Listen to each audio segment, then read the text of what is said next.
5:18 a.m., the blast hit before anyone had time to breathe. A breaching charge tore through the front wall of the Pacific Horizon Institute, and the shock rolled down the empty San Francisco street like a punch. Inside the lobby, alarms screamed through the dark as agents rushed into a cloud of chemical dust that could kill a man in seconds without gear. At that same moment, hundreds of miles away over the Caribbean, a US MQ-9 Reaper shook from a sudden radar lock.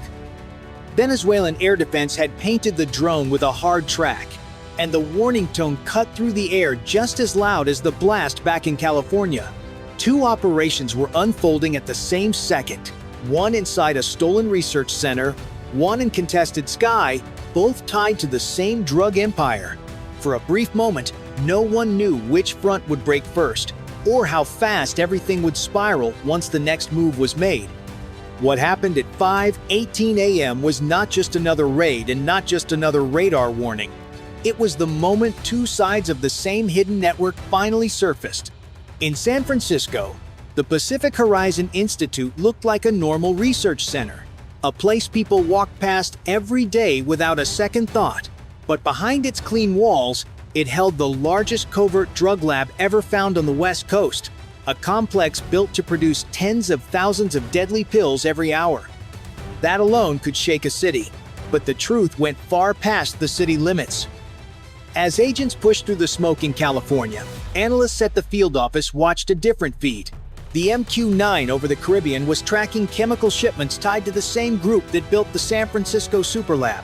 The route pointed toward ports in Venezuela, where military intelligence units had quietly protected cargo moving north. It meant the drugs pouring into American streets did not start in one building. They started across a border, guarded by people who were never supposed to be part of the story. This is why the moment mattered. The strike teams inside the Institute were not just fighting for evidence. They were fighting to cut the head off a system that had grown across two countries. And the drone crew above the Caribbean understood their mission was not a simple flyover.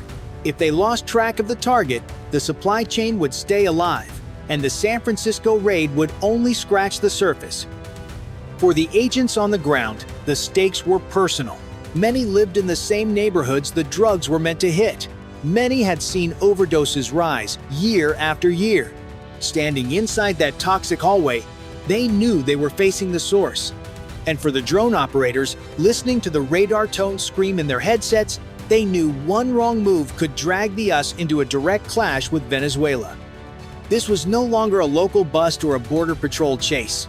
It was a coordinated fight against an empire built in silence, protected by power, and spread across two fronts. And before we move on, tell me this: which front feels more dangerous to you right now, the city or the sky? Press 1 or 9 and let me know. The first seconds after the blast in San Francisco moved fast. Agents stepped over broken glass as detectors screamed about the toxic air. Lights flickered while they pushed deeper. Rifles ready, boots sliding on chemical residue covering the floor. In the East Wing, 3 cartel chemists rushed toward a switch to trigger a burn system that would erase the lab. A DHS flashbang erupted before they reached it, washing the hallway white as the team moved in and secured them. An FBI tech checked his handheld and watched the meter jump from green to yellow. Filters were failing. The air was turning dangerous, but the entry team kept moving. Reactors were warm. The pill press was still running when agents forced open a false wall. A steel-lined tunnel stretched into the dark. It was cold, silent, and not listed in any inspection file. They knew they had found the true center of the operation. At the same moment, high above the Caribbean, an MQ-9 jolted under a sudden radar lock. "Reaper 1, tracking spike," the sensor operator said. A Venezuelan radar site had gone full power, followed seconds later by a second lock from inland. The pilot tried to break the angle while keeping the camera fixed on a warehouse near Maracaibo. Heat signatures glowed on the feed.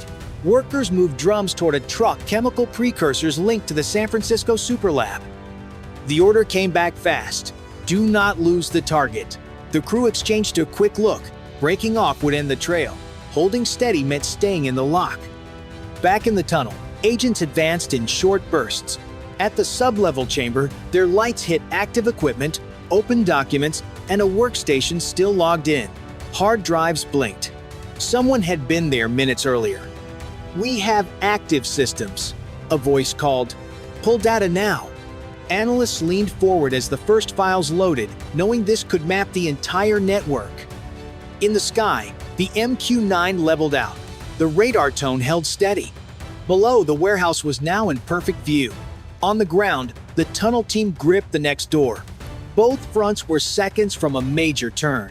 Before we move on, tell me who you think fires the first shot, the agents underground or the crew in the sky. Press 1 or 9. San Francisco turned into a moving battlefield. The deeper agents pushed into the Pacific Horizon Institute, the louder the building felt. Reactors hummed, vents rattled, and every hallway revealed another hidden room. At 6:21 a.m., FBI teams breached a warehouse disguised as a recycling center in the Mission District. Lookouts fired with improvised pistols, but agents answered with tight bursts. Flashbangs lit the aisles, and within minutes, 6 suspects were zip-tied beside stacks of meth crystals hidden behind a false wall. Minutes later, DHS units stormed a biotech lab in Dogpatch. The pill presses were still running, spitting out thousands of tablets even as alarms echoed. 2 chemists tried to torch barrels of precursor chemicals. When the flames kicked up, heat rolled across the corridor. Tactical teams fought through smoke, pulled the suspects out, and shut down the machines as sprinklers rained overhead. At 6:31 a.m., marshals cornered a cartel crew racing toward the Bayview shipyards. Their boat hit open water fast, trying to escape toward the bay. A high-speed chase followed across the cold surface until they tried to ram a Coast Guard vessel. Marshals fired into the engine block, spinning the craft into Pier 42. Inside, they found millions in vacuum-sealed cash. While 19 raids exploded across the city, the sky over Venezuela grew even more tense.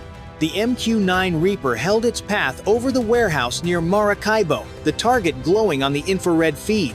A hard radar lock pulsed in the headset. Then another, a Venezuelan Su-30 launched from a nearby base, climbing toward the drone with a rising engine howl. "Reaper 1, brace," command warned. The drone shifted altitude. The fighter followed. For a moment, both climbed in a slow, tight arc. Then the tone broke, the lock flickered. Off the coast, an EA-18G Growler pushed a wall of electronic noise into the airspace. The interference washed across the Su-30's console, blurring the radar picture. The MQ-9 steadied again, camera fixed on the warehouse below. Back in San Francisco, another hidden door broke open. Agents found weapons, burner phones, and a panic room packed with encrypted drives. On the drone feed, workers near the Venezuelan warehouse moved more drums toward a truck. 2 fronts, same supply line, both heating fast. Before we push deeper, tell me who you think has the harder fight right now, the agents on the ground or the crew facing a fighter jet. Press 1 or 9 and let me know. The turning point came fast and quiet. In the sub-level room of the Pacific Horizon Institute, agents pulled the first files from the active workstation. As the screen loaded, one name appeared across permits, payments, and building approvals. It was the mayor of San Francisco. The man who promised reform had been signing off the very projects that kept the cartel alive. The team underground froze. This wasn't just a hidden lab. The city's own leader had been helping build it. At the same moment, high above Venezuela, the MQ-9 operator spotted something the intel teams had never seen. Behind the main warehouse sat a second structure, almost invisible until the heat map exposed it. When the drone zoomed in, rows of chemical drums filled the screen. The site was organized, guarded, and nowhere in any briefing. Someone had gone to great lengths to bury it. Now it was in full view. For the first time, both fronts connected. The files from San Francisco pointed directly to the same facility the drone watched. Fake institutes, shell companies, and a foreign supply line protected by Venezuelan intelligence. It was not corruption on one side. It was a network built across 2 countries, feeding one chain. The drone pilot steadied his hands as the radar lock buzzed. Agents underground tightened their grip on the next steel door. Both teams now understood the same truth. The network was bigger and far more protected than anyone believed. Before we move to the final hit, tell me which reveal shocked you more, the mayor's betrayal or the hidden Venezuelan hub? Press 1 or 9 and let me know. The final push unfolded almost at the same moment on both fronts. In San Francisco, agents reached the deepest steel door in the tunnel system. When it finally cracked, a rush of cold air hit them. Inside were rows of precursor drums, stacks of weapons, and a panic room full of encrypted drives. Hard drives blinked like signals in the dark. Documents mapped trafficking routes stretching across the country. One agent reported, "We found the core, pulling everything." Upstairs, analysts watched files stream across their screens: permits, payments, chemical orders, shell companies. Every line showed the same truth. The Superlab was only part of a bigger chain tied far beyond the city. At that same moment, the MQ-9 hovered over the hidden Venezuelan facility. The radar lock buzzed fast and sharp. On the feed, workers moved drums toward a truck. "Target active," the pilot said. The reply came back instantly. "Reaper 1, cleared hot." The pilot armed a Hellfire and shifted the drone into attack position. The crosshair tightened on the concealed structure behind the main warehouse, the same one missing from all intel reports. A Venezuelan Su-30 pushed into view, climbing to intercept. Time was almost gone. Rifle. The missile dropped clean. A bright flash tore through the building a second later. Fire rolled outward, triggering a chain of secondary explosions as the chemical drums ignited. Debris scattered across the yard. The Su-30 banked to chase the drone, but an EA-18G Growler offshore pushed heavy electronic noise across the airspace. The fighter's radar picture blurred, giving the MQ-9 the gap it needed to climb away. Back in San Francisco, lights flickered as a generator failed. Agents secured the panic room and carried the drives upstairs. Analysts compared the bunker files with the final drone feed. The match was exact. Money lines, chemical shipments, and hidden routes all tied the Venezuelan hub to the San Francisco Superlab. For the teams watching the screens, the pieces finally formed one clear picture. An international machine running quietly for years, now exposed in minutes. Two fronts, one network, both hit in the same hour.